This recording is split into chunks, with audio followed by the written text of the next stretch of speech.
আসসালামু আলাইকুম ওয়া রাহমাতুল্লাহি ওয়া বারাকাতুহু। চলে আসলাম নতুন একটা রেসিপি নিয়ে। রেসিপিটা হচ্ছে মুরগি পিসগুলো কেটে ধুয়ে আগে থেকে রেখেছিলাম, এখন গরম মশলা দিয়ে মাখিয়ে নিচ্ছি, ভালোভাবে মিক্স করে নিচ্ছি যেন প্রতিটা মাংস মুরগির সাথে মিক্স হয়।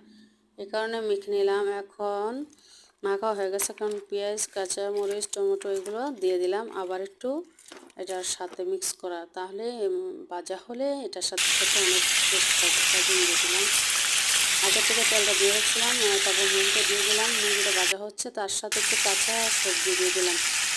এগুলোতে একটু ভাজা তরকারি একটু ভুনা হবে, খেতে অনেক টেস্ট হবে। আপনার অবশ্যই দেখবেন। সামনে মশলা দিয়ে দিলাম, মশলার সাথে পানি দিয়ে দিচ্ছে, আবার এক করে এখন রেখে দিলাম।